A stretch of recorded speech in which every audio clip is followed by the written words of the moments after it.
Muy buenas noches, que Dios les bendiga nuevamente. Vamos a continuar con nuestra serie en el Evangelio de Jesucristo según San Juan. Hoy vamos a enfocarnos en los versículos, en el mismo capítulo 1, todavía estamos empezando con el versículo 19 hasta el 28, porque queremos en porciones ir poco a poco um, dando la lectura y procurando, ¿verdad?, explicar en una manera expositiva, verso por verso. Y claro, que Dios en su gracia nos dé fuerzas y la sabiduría para hacerlo. Entonces, pues iniciemos. La palabra de Dios se lee en el nombre del Padre, del Hijo y del Espíritu Santo. Y dice, verso 19, Juan 1:19. Este es el testimonio de Juan cuando los judíos enviaron sacerdotes y levitas de Jerusalén a preguntarle: ¿quién eres tú? Entonces, en Jerusalén, nosotros podemos ver que enviaron a los levitas, los descendientes de Leví, igualmente a los sacerdotes, los descendientes de Aarón, y querían que pues que le preguntaran a Juan el Bautista um, cuál era la razón por la cual él estaba ahí dando su mensaje. Ahora, los levitas, ¿verdad? Ellos, claro, servían eh, en el templo ayudando a los sacerdotes, porque los sacerdotes eran los que servían en el templo y los levitas ayudaban. A veces se les ponía a los sacerdotes a hacer guardia en el templo y a los levitas a encargarse de la música. Entonces los líderes que iban a Juan eran fariseos. Un grupo que Juan el Bautista y nuestro Señor Jesucristo criticaron con mucha frecuencia porque ellos obedecían más, o más bien obedecían superficialmente las leyes de Dios. Querían aparentar ser piadosos, mientras que dentro de ellos, en su corazón, estaba lleno de mucho orgullo y avaricia. Por fuera tenían una apariencia de ser personas como santas, personas muy devotas, muy entregados a su creencia. Lo malo y lo triste fue que en su corazón había mucho orgullo, había mucha como avaricia, mucho envidia. Y por eso mismo, en ocasiones, cuando Juan el Bautista bautizaba y miraban que tenía muchos seguidores, como que les entraba celos de verlo con mucha gente siguiéndolo. Igualmente con Jesús, cuando él enseñaba, las multitudes se acercaban a él porque querían escuchar las enseñanzas de Jesús y ver sus milagros. Y pues les entraba celos, no les gustaba para nada. Entonces ellos se enfocaron en los ritos, en las ceremonias, en verdad, pero se les olvidó un aspecto muy importante, la de practicar la misericordia, la de amar a su prójimo. Y esto es algo que nosotros que hemos creído en Cristo, tenemos que cuidarnos de esto, porque nosotros mismos podemos llegar a tener una actitud muy religiosa, en que voy a la iglesia los domingos, los miércoles o cualquier día que tengan servicio. Cargo mi Biblia bajo mi hombro y hasta me visto muy bien y todo. Pero ¿cómo está nuestro corazón? ¿Estamos llenos de orgullo? ¿Estamos llenos de envidia y avaricia? ¿Estamos siendo personas que muestran odio? Porque eso no debe de ser. No somos perfectos de ninguna manera. Pero Jesús nos dice claramente: en esto conocerán las personas a sus alrededores que ustedes son mis discípulos si tuvieran amor los unos por los otros. No solo a los que nos caen bien, aun aquellos que no nos caen tan bien, aun aquellos que posiblemente nos odien, aquellos que nos maltratan. Lo debemos nosotros amar a todos, aun los que piensan diferente a nosotros, aun los que tienen otras creencias a la de nosotros. No somos llamados a ganar debates. Para nada. Somos llamados a ser pacificadores, somos llamados a mostrar el amor de Cristo, somos llamados a presentar o proclamar el Evangelio de las buenas nuevas de salvación. Entonces, esto es lo que estaba sucediendo. Los fariseos creían que sus tradiciones orales eran tan importantes como la palabra inspirada de Dios. Entonces ellos tenían cientos de leyes adicionales a las que estaban en la palabra de Dios, que ellos observaban y mantenían con mucho estrictamente, y le daban igual importancia a esas tradiciones de hombres como a la palabra misma, y eso no puede ser. La palabra de Dios es la autoridad suprema. Nosotros como cristianos creemos que las escrituras, esa es nuestra autoridad suprema, es nuestra conducta, nuestra regla. Es ahí donde conocemos nosotros a Dios por medio de su palabra. Creemos todo lo que en él está escrito, ¿verdad? Según de Timoteo 3:16 dice que toda la escritura, desde Génesis hasta Apocalipsis, es inspirada por Dios. Fue Dios quien inspiró, sopló aliento de inspiración, sopló de su Espíritu Santo a estos escritores, a casi más de 40 escritores que escribieron la Biblia, y fue Dios dándoles qué escribir. Y entonces todo lo que hallamos en la palabra de Dios es inspirada por Dios, útil para corregirnos, para redarguirnos, para instruirnos, dirigirnos, al fin de que seamos perfeccionados, al fin de que seamos llamados, ¿verdad? Llevados a ser perfeccionados como personas que aman a Dios. Entonces estos líderes vinieron a Juan el Bautista por varias razones. Tenían una tarea como guardianes de la fe del judaísmo, motivos de investigar cualquier mensaje nuevo. Trataban de averiguar si Juan el Bautista tuviera algún credencial como profeta. Por eso le preguntan, ¿eres profeta? ¿Eres Elías? Y Juan tenía también un grupo considerable de seguidores, que su número crecía muchísimo cada vez. Y tal vez puede ser la razón que de celos querían ver cómo es que él estaba siendo tan popular. Ahora, el verso 20 dice, cuando le preguntaron, ¿quién eres tú? Verso 20, y él confesó y no negó, confesó, yo no soy el Cristo. Y le preguntaron entonces, ¿qué? ¿Eres Elías? Y él dijo, no soy. ¿Eres el profeta? Y respondió, no. Entonces le dijeron, ¿quién eres? Para que podamos dar respuesta a los que nos enviaron. ¿Qué dices de ti mismo?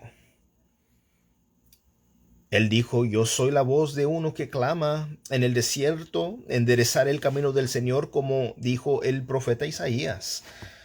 En la mente de los fariseos había solo 4 posibilidades en lo que respecta a la identidad de quién era Juan el Bautista. Número 1, un profeta. Dijeron, ¿eres un profeta? Querían averiguar, querían saber, querían una respuesta de Juan. Y si él hubiera respondido sí, iban a decirle, ok, pero deme credencial, quiero evidencia, pruebas de lo que tú proclamas.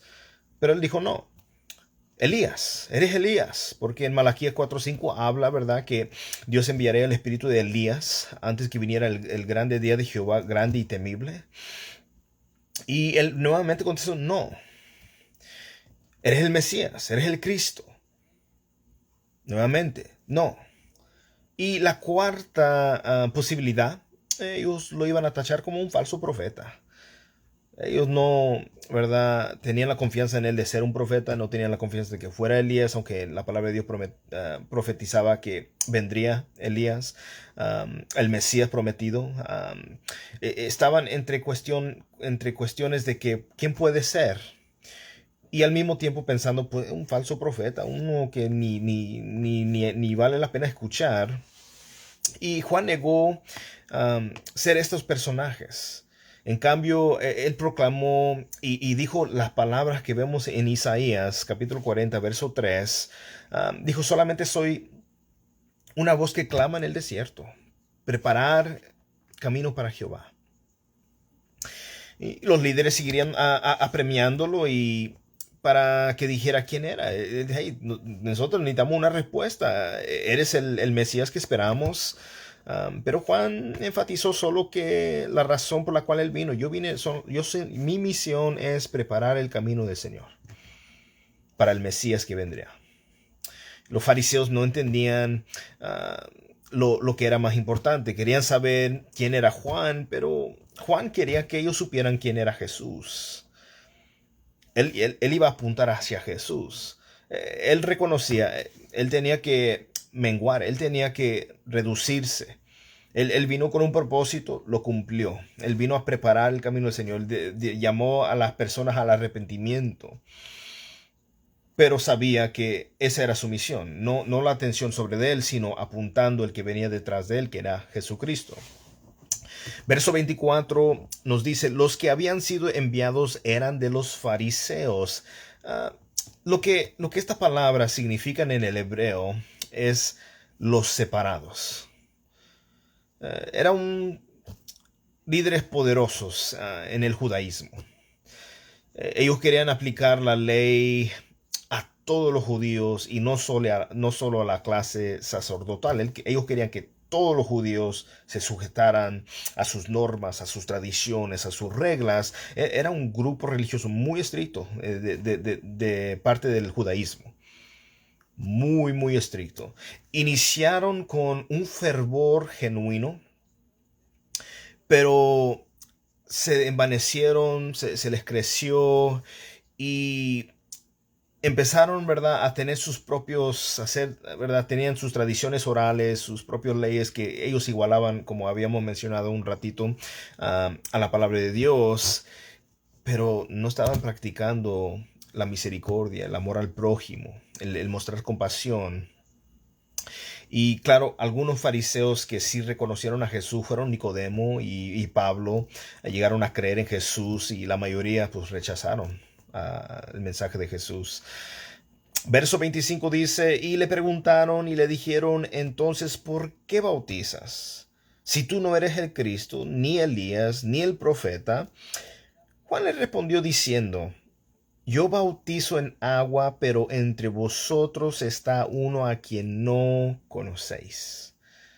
Juan estaba bautizando judíos. Por lo general, solo los que no eran judíos gentiles se bautizaban al convertirse al judaísmo. Y pues, por eso es que vemos a este grupo de fariseos viniendo con Juan. Hey, ¿por qué estás bautizando? Porque los únicos que normalmente se bautizaban eran gentiles convirtiéndose al judaísmo. Gentiles es alguien que no es judío. Un gentil es alguien que no es un judío. Pero Juan estaba bautizando judíos. Y cuando los fariseos preguntaron con qué autoridad bautizaba, ellos lo que les estaban preguntando era lo siguiente: ¿por qué tratas al pueblo escogido de Dios como si fueran gentiles? Esto les molestaba. Y Juan simplemente la respuesta que les da es: mira, yo bautizo con agua. Simplemente ayudaba a la gente a cumplir con un acto simbólico de arrepentimiento. Bautizaba para arrepentimiento. Pero muy pronto vendría el que en verdad perdonaría pecados, algo que solo el Hijo de Dios, el Mesías, podría hacer. Entonces, verso 27 nos dice: Él es el que viene después de mí, a quien yo no soy digno ni de desatar la correa de su sandalia. Juan el Bautista manifestó que no era digno ni de ser esclavo de Cristo. ¿Qué hacían en esa cultura? En las casas había esclavos que al llegar el amo entraban y rápidamente le quitaban sus sandalias y les lavaban los pies. Y Juan el Bautista estaba diciendo: yo ni soy apto de ser un esclavo de Cristo.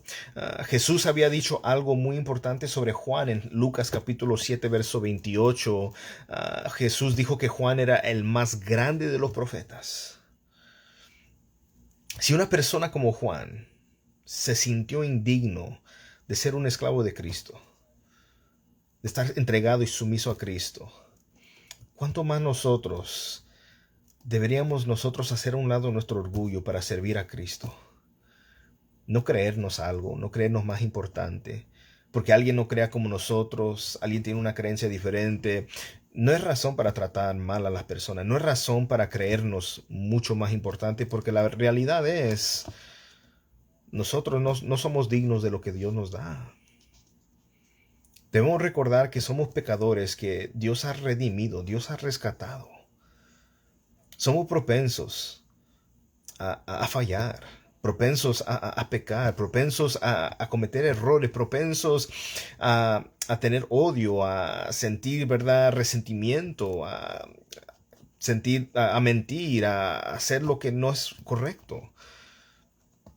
Pero la cosa es, ya no somos esclavos al pecado. Antes estábamos espiritualmente hablando en grietes, encadenados, el pecado nos dominaba. Era lo único que sabíamos hacer, era pecar, pero al venir a Cristo lo que ha cambiado, lo que ha sucedido es que Él rompió esas cadenas del pecado, Él nos sacó de esa celda del pecado y de la muerte y nos dio una vida nueva. Tenemos vida nueva en Cristo y la cosa es que no debemos olvidar que aún nosotros también todavía somos propensos a pecar. Si nosotros vamos a la palabra de Dios en la primera carta de Juan, en el capítulo 1 dice, el que dice que no tiene pecado es mentiroso. Somos nosotros humanos. En Romanos capítulo 7, Pablo habla sobre la lucha que tenemos como creyentes en cuanto al pecado. Él decía, lo que yo quiero hacer, lo bueno, no lo hago. Lo que no quiero hacer, lo que era malo, lo estoy haciendo. Y dijo, ay, miserable de mí. ¿Quién podrá? Yo estoy en este cuerpo de muerte, en este cuerpo pecaminoso, pero gracias sean dadas a Jesucristo, que nos limpia, que nos salva, que nos redime. Si tenemos una lucha con algo, lo hermoso es que tenemos la promesa del Espíritu Santo, que dice Romanos capítulo 8, que el Espíritu Santo nos ayuda en nuestra debilidad, sea que no puedes perdonar, sea que sientes que hay resentimiento en tu vida, hay un vicio, una adicción, algo que sientes que te tiene atado. El Espíritu Santo nos puede ayudar en nuestra debilidad si hemos creído en Cristo como Señor y Salvador. Entonces, con eso en mente, hay que hacer a un lado el orgullo. Cuando estamos en verdad en Cristo, nuestro orgullo, nuestro prestigio, todo eso desaparece. Nosotros nos humillamos y debemos ser humildes, debemos ser personas que, verdad, tienen respeto, respetan a todas personas. Aunque no nos respetan a nosotros, pero vamos a respetar. Recordemos que en el Sermón del Monte, Cristo predicó y dijo que cuando te maldigan, somos llamados a bendecir. Y eso es difícil, no es nada fácil. Cuando te persiguen, Dios nos llama a orar por las personas que nos persiguen, que nos desean mal. Igualmente, no es fácil, pero hay una promesa de bendición al hacer eso. Hay una marca que nos distingue. Eso debe de ser una distinción entre nosotros que hemos creído en Cristo. Entonces, verso 28 para concluir dice, estas cosas sucedieron en Betania, al otro lado del Jordán, donde Juan estaba bautizando. ¿Qué es lo que entendemos con la lectura que hemos leído hoy? El testimonio de Juan el Bautista. Vinieron con él. ¿Quién eres? No soy profeta. ¿Eres Elías? No soy Elías. ¿Eres el Cristo? No soy el Mesías. Dinos quién eres. Denos una razón. Yo simplemente soy una voz que clama en el desierto para preparar el camino del Señor. Vino a cumplir una misión. Vino a apuntar hacia Cristo. ¿Qué nos corresponde hoy en día a nosotros que hemos creído en el Señor? Nos corresponde igualmente no creernos algo, y por eso no debemos de creernos así muy importantes, que hay predicadores o pastores o personas que se dicen profetas y apóstoles y esto y lo otro y se quieren creer muy importantes. No, eso no va con el evangelio. No, somos llamados a humillarnos, a servir. Cristo Jesús mismo dijo, yo no vine a ser servido. Hay personas que quieren ser servidos. Cristo no vino a ser servido. Él dijo, yo vine a servir. Y el ejemplo más claro, más hermoso que vimos es cuando le lavó los pies a los apóstoles. El Maestro Jesús, el Mesías, le lava los pies a los apóstoles, mostrándonos a nosotros la importancia del servicio. Eso fue algo simbólico, algo, hoy en día no estamos llamados a lavarnos los pies y eso nos va a hacer mejores cristianos. No, lo que nos enseña eso es la importancia de la humildad y del servicio que nosotros debemos de dar como hijos de Dios. Entonces, en esta noche, tomemos un momento para reflejar y pensar en eso y darle gracias a Dios ¿verdad? Por todo lo que Él hace en nuestras vidas. Y pues que pasen muy buenas noches y que Dios me los bendiga.